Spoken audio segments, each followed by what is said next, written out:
Hi friends, ಎಲ್ರಿಗೂ ನಮಸ್ಕಾರ. Welcome to D K blogs. ಯಾರ್ಯಾರು ಇನ್ನೂ ನಮ್ಮ ಚಾನಲ್ನ ಸಬ್ಸ್ಕ್ರೈಬ್ ಮಾಡದೆ ವಿಡಿಯೋ ನೋಡ್ತಾ ಇದ್ದಾರೆ, ದಯವಿಟ್ಟು ಸಬ್ಸ್ಕ್ರೈಬ್ ಮಾಡಿ. ಈ ವಿಡಿಯೋನ ಕೊನೆವರೆಗೂ ನೋಡಿ. ನಾನೇನು ಜಾಸ್ತಿ ಅಂಥ ಎಸ್ಟಾಬ್ಲಿಷ್ಡು ಅಥವಾ ಐ ಲೆವೆಲ್ ಕಂಟೆಂಟ್ ಎಲ್ಲ ನಾನು ಮಾಡಲ್ಲ. ನಾನು ಸಿಂಪಲ್ ನಾನೇನು ಕೆಲಸ ಮಾಡ್ತೀನಿ ಅದನ್ನು ನಿಮ್ಮ ಮುಂದೆ ನಾನು ತೋರಿಸ್ತಾ ಹೋಗ್ತೀನಿ. ದಯವಿಟ್ಟು ಎಲ್ಲರೂ ನೋಡಿ. ಸೊ ಇವತ್ತೇನು ಕೆಲಸ ನಮ್ಮದು ಅಂದರೆ ಮಾಮೂಲಿ ಡೈಲಿ ರೊಟೀನ್ ಕೆಲಸ. ತೋಟಕ್ಕೆ ಬರೋದು, ತೋಟದಲ್ಲಿ ಏನೇನಿದೆ ಆ ಕೆಲಸ ಮುಗಿಸ್ಕೊಂಡು ಹೋಗೋದು. ಯಾಕೋ ಸ್ವಲ್ಪ ಕಣ್ಣು ಏನೋ ಆಗಿದೆ, ಸರಿಯಾಗಿ ಮಾತಾಡೋಕ್ಕೂ ಆಗ್ತಾಯಿಲ್ಲ, ಕಣ್ಣು ತುಂಬ ಉರಿತಾ ಇದೆ. ಸೊ ಆದರೂ ತೋಟದ ಕೆಲಸ ಹಂಗೆ ಬಿಟ್ಟು ಹೋಗೋಕ್ಕಾಗಲ್ಲ ಅಂತ ಬಂದಿದ್ದೀನಿ. ಸ್ವಲ್ಪ ಲೇಟಾಗೇ ಬಂದೆ ಇವತ್ತು. ನೆನ್ನೆ ಇಷ್ಟೊತ್ತಿಗೆಲ್ಲ ಆಲ್ರೆಡಿ ಕರೆಂಟ್ ಬಂದಿತ್ತು, ಇವತ್ತಿನ್ನೂ ಕರೆಂಟ್ ಬಂದಿಲ್ಲ. ಮೋಸ್ಟ್ಲಿ ಇವತ್ತು ಮಧ್ಯಾಹ್ನದ ಕರೆಂಟ್ ಅನಿಸುತ್ತೆ. ನೋಡೋಣ ಈ ಬ್ಲಾಗಲ್ಲಿ ಏನಂತ ಸಿಂಪಲ್ ನನ್ನ ಮಾಮೂಲಿ ಡೈಲಿ ರೊಟೀನೇ ಇರುತ್ತೆ. ದಯವಿಟ್ಟು ಸಬ್ಸ್ಕ್ರೈಬ್ ಮಾಡಿಕೊಂಡು ಚಾನಲ್ ವೀಡಿಯೋಗಳನ್ನ ನೋಡಿ. ನೀವು ಅಕಸ್ಮಾತ್ ಏನಾದರೂ ಸಜೆಸ್ಟ್ ಮಾಡೋಂಗಿದ್ರೆ ಕಮೆಂಟ್ ಮೂಲಕ ನಿಮ್ಮ ಸಜೆಷನ್ನ ತಿಳಿಸಿ. Thank you so much. ಬನ್ನಿ ವಿಡಿಯೋನ ಕಂಟಿನ್ಯೂ ಮಾಡೋಣ.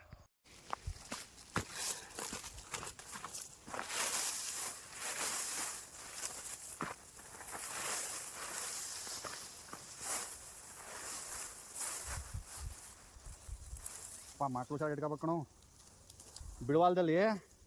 ಪಾಪ ಅವನು ಯಾರೋ ಕುರಿ ಕಾಯೋಕ್ಕೆ ಅಂತ ಬಂದಿದ್ದಂತೆ. ಅವನು ಪಾಪ ಏನೋ ಹುಡುಗಿ ಸ್ವಲ್ಪ ಅವ್ನಿಗೆ ಮೈಂಡ್ ಅಪ್ಸೆಟ್ಟು. ಅವನಿಗೆ ಪರಿಚಯ ಹುಡುಗಿ ರಾತ್ರಿ ಊಟ ಮಾಡ್ಕೊಂಡು ಅದು ಬಂದಿತ್ತೆ ಅಂತ ಆಡೋಕ್ಕೆ ಕರ್ಕೊಂಡು ಸುಮ್ಮನೆ ಬಿಡುವಾಲತ್ತ ಇದು ಎಳಗನಹಳ್ಳಿ ತನಕ ಬಂದಾನೆ. ಅವನಿಗೆ ಅಷ್ಟು ಬುದ್ಧಿಮಾಂದಿ ಅವನು. ಹಾಂ ನಿನ್ನ ಕಡೆ ಇರಲ್ಲಪ್ಪ ರಕ್ಷೆ. ಸೇಮ್ ರಿಪೀಟ್ ಕೇಸು ನಿಂದೆ ಸ್ಟೋರಿ.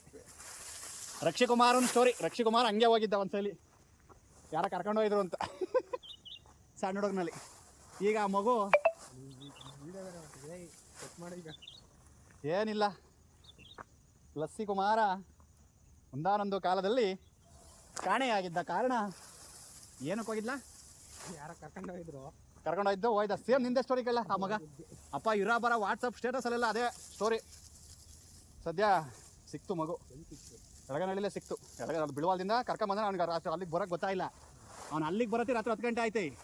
ಆ ಮಗು ಬಂದಿರೋದು ಹೆಚ್ಚು ಧೈರ್ಯವಾಗಿ ಬಂದು ಆ ಮಗ ಅಲ್ಲಿ ಸಿಕ್ಕಿತ್ತು. ಪಾಪ ಅಲ್ಲಿ ಯಾರನ್ನ ಕೇಳ ಬೆಳಿಗ್ಗೆ ಅಣ್ಣ ಕೋಡಿಹಳ್ಳಿಗೆ ಹೋಗೋದು ಹೆಂಗೆ ಅಂತ. ಆವಾಗ ಅವ್ನ ದೇವಸ್ಥಾನದಲ್ಲಿ ಇರೋನು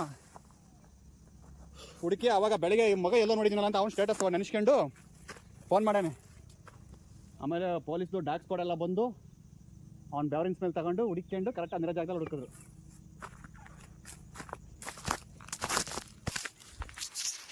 ಹೊಳಿಯಲ್ಲ ನೀನು ಕಳ್ಳನ ಕಳ್ಳ ನೀನು, ನನ್ನ ಮಗನ ನೀನು. ಪ್ರತಿ ವಾರ ಯೋನಿಸ್ತಿ ಕರ್ಕೊಬಂದು ನನ್ನ.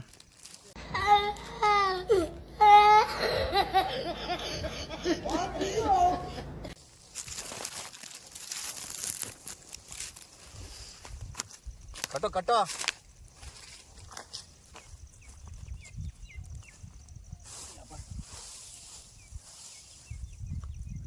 ಶೂಡ್ ಕಟ್ಟಕ್ಕೆ ಹೋಗಿ ಸಿಕ್ಕಿದ್ರು. ಅರ್ಧಕ್ಕೆ ಬಂದು ಶೂಡ್ ಕಟ್ಟ ನಾನು ಎಲ್ಲೂ ನೋಡ್ಲಿಲ್ಲ ಗುರು. ಹಂಗೆ ಕಳ್ಳ ಈ ತರ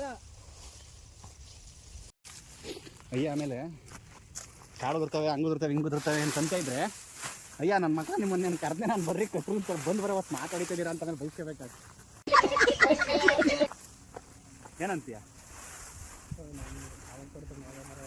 ಹಾಂ ಯಾವ ಕಡ್ತಾನ ಕಟ್ಟಕ್ಕಾಲ ಸಣ್ಣ ಹೋಗುತ್ತೆ, ವಯಸ್ಸಾಯ್ತು ನನಗೆಲ್ಲ.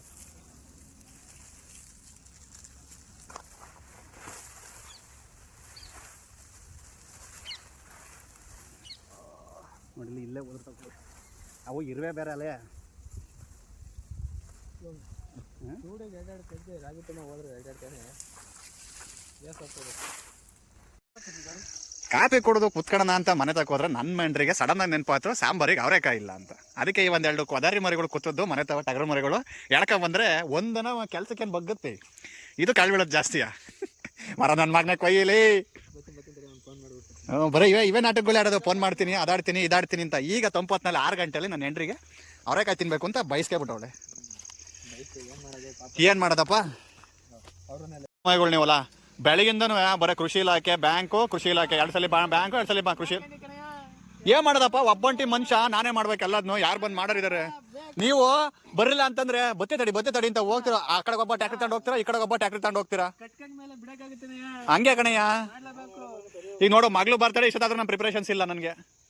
ಬರೀ ಕೆಲಸವೇ ಆಗುತ್ತೆ, ಹಾಸ್ಪಿಟ್ಲು, ಮನೆ, ಅದು ಇದು ಅಂತಾನೆ ನಮ್ಮ ಮನೆ ಬರೋ ಹಿಂಗೆ. ಏನಪ್ಪ ನಿಂದು ಬಾಧೆ? ಹ್ಞೂ ಬರೀ ಆ ಕಡೆಗೆ ಹೋಗಿ ಬೆಳಿತಾನೆ, ಈ ಕಡೆಗೆ ಹೋಗಿ ಬೆಳಿತಾನೆ. ಅವ್ನು ಕೇಳಿದ್ರೆ ಇವ್ನು ತೋರಿಸ್ತಾನೆ, ಇವ್ನು ಕೇಳಿದ್ರೆ ಅವ್ನು ತೋರಿಸ್ತಾನೆ. ಹಾಂ ಬರೇ ಇದೆ ಡೈಲಾಗೆ ಮಾವಾಳೆ ಮೈಂದು. ಅದ್ರಲ್ಲಿ ನಮ್ಮ ಮೈ ಬೇರೆಯಾ ಇಂಥ ಓರಿಕಾಳುಗಳ ಕಡೆಗೆ ನನಗದೊಂದು ಪಾಪ ನಮ್ಮ ಮೈನೇ ಕೆಲಸ ಮಾಡ್ತಿತ್ತಿ ವಯಸ್ಸಾದ ಕಾಲದಲ್ಲಿ.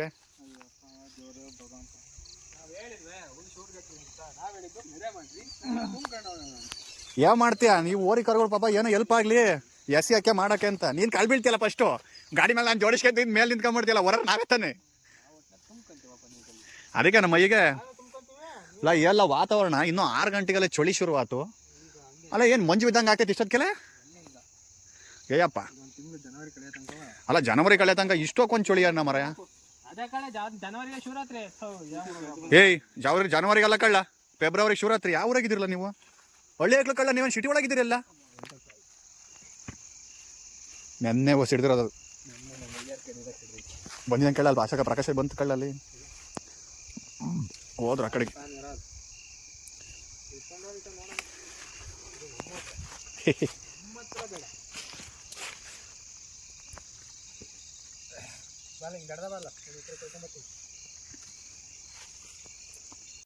ಅವರೆಕಾಯಿ ಕೊಯ್ಯಕ್ಕೆ ವಿತ್ ಸುನಿಲ್ ಜಿಸಿ ಅವ್ರ ಜೊತೆಗೆ ಕಂಟಿನ್ಯೂ.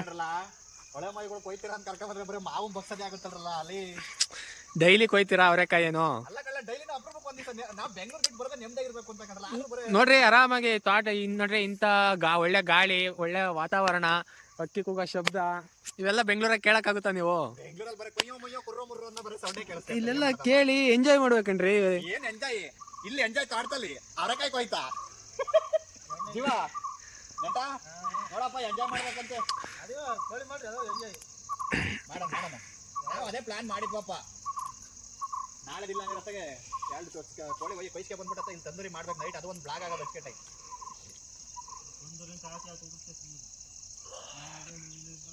ಹೊಸ ವರ್ಷ ರಜೆ ಮಾಡಿಸಿದ್ದಕ್ಕೆಲ್ಲ ಬಿಡ್ತಿರ್ಲಿಲ್ಲ. ರಜಾನೇ ಇಲ್ಲ ನನಗೆ. ಅಲ್ಲ ಕಳ್ಳಮ್ಮಯ್ಯ, ನಾಳೆ 8,000 ಮುಡುಕ್ಬೇಕು ಅಕೌಂಟಿಗೆ ಅಂತಂದ್ರೆ ತಗೊಂಡಿಲ್ವಲ್ಲ 2.5 ಲಕ್ಷದ R15 ಕಟ್ಟು. ಮತ್ತೆ EMI ನ ಡ್ರೀಮ್ ಅಂತ ತಗೊಂಬಿಟ್ಟು ನನ್ನ ನಾಳಿಕೆ ಹಂಗೆ ಕಟ್ಬೇಕು ಹಿಂಗೆ ಕಟ್ಟಬೇಕು ಅಂದ್ರೆ ಎತ್ಲ ಸರಿ ಅದು. ಇನ್ನು ಅಯ್ಯ ಕಾಮಿಡಿ ಚಂದ. 2.5 ಲಕ್ಷ ಬಂಡವಾಳ ಹಾಕಿ 10 ರೂಪಾಯಿ ಉಪಯೋಗ ಇಲ್ಲ. ತಾಮನೆ ಟಾಪಲ್ಲಿ ಸೀರೆ ಹೊತ್ತು ನಿಲ್ಸ. ಅದು ಬೆಳಿಗ್ಗೆ ಹಂಗೆ ಹೇಳ್ತೈತೆ 2.5 ಲಕ್ಷ ರೂಪಾಯಿ ಬಂಡವಾಳ ಹಾಕಿ ಸೀರೆ ಹೊತ್ತು ನಿಲ್ಸನಿಲ್ಲಿ ಅಂತ. ತೂರ ಮಿಷಿನು ಅಲ್ಲ ಈ ಕಾಲದಾಗ್ಲೂ ಯಾರೆಲ್ಲ ತೂರಿಸ್ತಿರೋದು ಇನ್ನೂ. ರೋಡಿಗೆ ಹಾಕಿ ನೋಡಿದಿರಲ್ಲ ಅವರು. ಓಕೆ ಅವ್ರಿಗೆ ಹೋಗ್ತಾರೆ ಇದು. ಆ್ಯಸ್ ಇಟ್ ಈಸ್ ನಮ್ಮದು ಡೈಲಿ ರೊಟೀನು. ತೆಂಗಿನ ಗರಿಗಳೆಲ್ಲ ಬಿದ್ದಿದ್ದಾವೆ, ಅವನ್ನೆಲ್ಲ ನೀಟಾಗಿ ರೆಡಿ ಮಾಡಿ ಹೋಗಬೇಕು. ಆಟೋ ಸ್ಟಾರ್ಟರ್ ಆನ್ ಮಾಡಿ ಹೋಗಿದ್ದೆ. ನೈಟ್ ಮೋಸ್ಟ್ಲಿ 3 ಫೇಸ್ ಕರೆಂಟ್ ಬಂದಿದೆ ಅನಿಸುತ್ತೆ. ರಾತ್ರಿ ಎಲ್ಲ ಮೋಟ್ರ್ ರನ್ ಆಗಿರೋಂಗಿದೆ. ನೋಡೋಣ. ಇವತ್ತು ಸ್ವಲ್ಪ ಚಳಿ ಕಡಿಮೆ ಇದೆ. ನಾನು ಲೇಟಾಗಿ ಬಂದಿರತ್ತೆ, ಚಳಿ ಕಡಿಮೆ ಇದೆಯೋ ಗೊತ್ತಿಲ್ಲ. ಆದಷ್ಟು ಚಳಿ ಇವತ್ತು ಸ್ವಲ್ಪ ಕಡಿಮೆ ಇದೆ. ರಾತ್ರಿನೂ ಚೆನ್ನಾಗೇ ನಿದ್ದೆನೂ ಬಂತು. ವಿಪರೀತ ಚಳಿ ಒಂದು ವಾರದಿಂದ. ಬೆಂಗಳೂರಲ್ಲಿ ಅಷ್ಟು ಚಳಿ ಇರಲ್ಲ, ಊರಿಗೆ ಬಂದರೆ ವಿಪರೀತ ಚಳಿ. ಬೆಂಗಳೂರಲ್ಲೆಲ್ಲ ಕಾಂಕ್ರೀಟ್ ಕಾಡು, ಎಲ್ಲೋ ಅಂತ ಇದೇನಿರಲ್ಲ. ಬಟ್ ಊರಲ್ಲಿ ಮಾತ್ರ ವಿಪರೀತ ಚಳಿ. ತಡ್ಕೊಳಕ್ಕಾಗಲ್ಲ ಊರಲ್ಲಿ ಚಳಿನ. ಇನ್ನು ಶೀತ ಇದೆ. ಕರೆಂಟ್ ನಿಧಾನಕ್ಕೆ ಬರಲಿ. ಸಂಜೆ ಬಂದು ಆಟೋ ಸ್ಟಾರ್ಟರ್ ಆಫ್ ಮಾಡಿ ಹೋಗೋಣ. ಇವತ್ತೇನು ಅಷ್ಟೇನು ಬ್ಲಾಗ್ ಮಾಡೋಕ್ಕೆ ಟೈಮ್ ಸಿಕ್ಕಲ್ಲ. ನೆನ್ನೆ ಬ್ಲಾಗ್ ಸರಿಯಾಗಿ ಮಾಡೋಕ್ಕಾಗಲಿಲ್ಲ. ಕೃಷಿ ಇಲಾಖೆಗೆ ಹೋದೆ. ಅಲ್ಲಿ ಅಪ್ಲಿಕೇಶನ್ ಹಾಕಿ ಕೆಲವೊಂದು ಡಾಕ್ಯುಮೆಂಟ್ಸ್ ಇದು ಮಾಡಬೇಕಿತ್ತು. ಆಮೇಲೆ ಬ್ಯಾಂಕಲ್ಲಿ ಹೋಗಿ ಅಮೌಂಟ್ ಪೇ ಮಾಡಿಬಿಟ್ಟು RTGS ಮಾಡಿ ಅದು UTR ನಂಬರ್ ತಂದು ಕೊಡಬೇಕಿತ್ತು. ಅದು ನನ್ನ ಹತ್ರ ಚೆಕ್ ಇರಲಿಲ್ಲ. ಸೊ ನಾನು ಹೋಮ್ ಬ್ರಾಂಚಿಗೆ ಹೋಗಿ ಅದನ್ನೆಲ್ಲ ಮುಗಿಸ್ಕೊಟ್ಟು ಬರಬೇಕಾಗಿ ಬಂತು. ಅದು ಮುಗಿಸಿ ಮನೆಗೆ ಬರ್ತೀನಿ. ನೆನ್ನೆ 4 ಗಂಟೆ ಹೋಗಿದ್ದು. ಬೆಳಗ್ಗೆನೇ ಓದೋನು, 10 ಗಂಟೆಗೆ ಓದೋನು, ಬಂದಿದ್ದು 4 ಗಂಟೆ. ಸೊ ಹಂಗಾಗಿ ನೆನ್ನೆ ನೀಟಾಗಿ ಬ್ಲಾಗ್ ಮಾಡೋಕ್ಕಾಗಿಲ್ಲ. ಆದಷ್ಟು ಕವರ್ ಮಾಡಿದ್ದೀನಿ. ದಯವಿಟ್ಟು ಸಪೋರ್ಟ್ ಮಾಡಿ. ನೀವು ಸಪೋರ್ಟ್ ಮಾಡಿದ್ರೆ ನನಗೆ ಆದಷ್ಟು ವಿಡಿಯೋ ಮಾಡೋಕ್ಕೆ ಇನ್ನೂ ಖುಷಿ ಅನಿಸುತ್ತೆ. ನಾನು ಬೆಂಗಳೂರಿಂದ ಊರಿಗೆ ಬಂದು ವಿಡಿಯೋ ಮಾಡ್ಕೊಂಡು ಹೋಗ್ತೀನಿ. ಸಪೋರ್ಟ್ ಮಾಡಿ, ನನಗೂ ಖುಷಿ ಆಗುತ್ತೆ.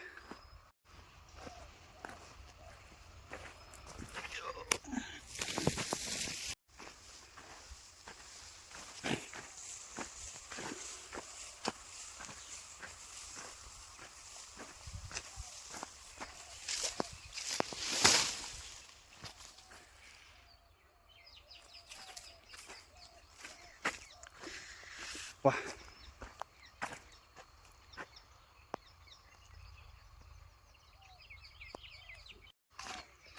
ಬರೀ ಇವೇ ಕೆಲಸಗಳು ಇವತ್ತೆಲ್ಲ ರೆಗ್ಯುಲರ್. ಅಪ್ಪ ಯಾಕೋ ಬೆಳಗ್ಗೆನೇ ಒಂಥರ ಫೀಲ್ ಆಗ್ತದೆ, ಹುಷಾರಿಲ್ದೇ ಇರೋ ಥರ. ಈ ಸಲ ಯಾಕೆ ಕಾಯಿ ಕೆಡಬೇಕಾದ್ರೆ ಕೆಲವೊಂದು ಕಾಯಿನ ನೀಟಾಗಿ ಕೆಡವಿಲ್ಲ, ಅಲ್ಲೆಲ್ಲ ಬಿಟ್ಬಿಟ್ಟು ಹೋಗ್ಬಿಟ್ಟಿದ್ದಾರೆ ಅನ್ನೋ ಫೀಲ್ ಆಗ್ತಾಯಿದೆ. ಯಾಕೋ ಹಂಗೆ ಅನ್ನಿಸ್ತಾ ಇದೆ. ಒಂದು 2-3 ಮರದಲ್ಲಿ ಕಾಯಿ ಬಂದಿರಂಗಿದೆ, ಹಂಗೆ ಬಿಟ್ಟು ಹೋಗ್ಬಿಟ್ಟಿದ್ದಾರೆ ನಮ್ಮ ಅನ್ನಪಣ್ಣ. ಮೋಟ್ರು ಆನಲ್ಲಿ ಇದೆಯಾ ಆಫ್ ಆಗಿದೆ ನೋಡೋಣ ಬನ್ನಿ. ನಾನು ಜೋಶಲ್ಲಿ ಆಫ್ ಮಾಡಿಕೊಟ್ಟು ಹೋಗಿರ್ತೀನಿ, ಹೇಳಕ್ಕೆ ಬರಲ್ಲ.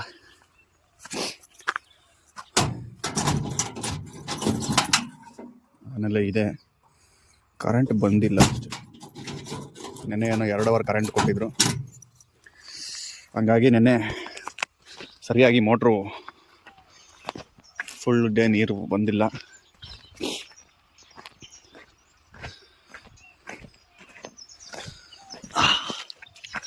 ತೋಟದಲ್ಲಿ ಇನ್ನೂ ಶೀತ ಇದೆ. ಈ ನಮ್ಮೂರು ಕೆರೆ ನೀರು ಕೋಡ್ ಬಿದ್ದಾಗ ಹರಿದು ನಮ್ಮ ತೋಟಕ್ಕೆ ಬಂದು ನಿಂತ್ಕೋತವೆ. ಹಂಗಾಗಿ ಅಂತ ಏನು ಡ್ರೈ ಆಗಿಲ್ಲ ಇನ್ನು.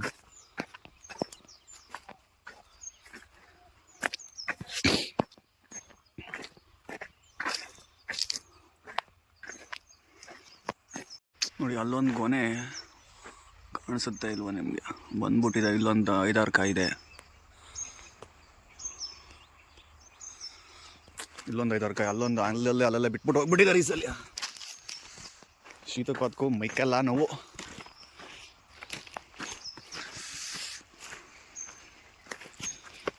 So nice. ಪರವಾಗಿಲ್ಲಪ್ಪ, ಒಂದು ಕಾಯಿ ಸಿಕ್ತು.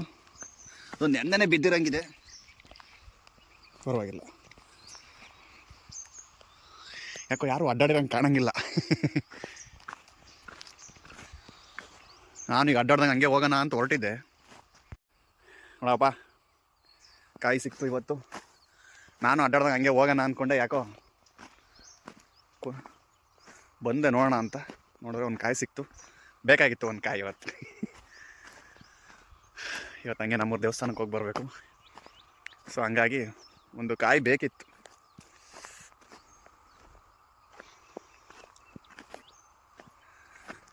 ಬಾ,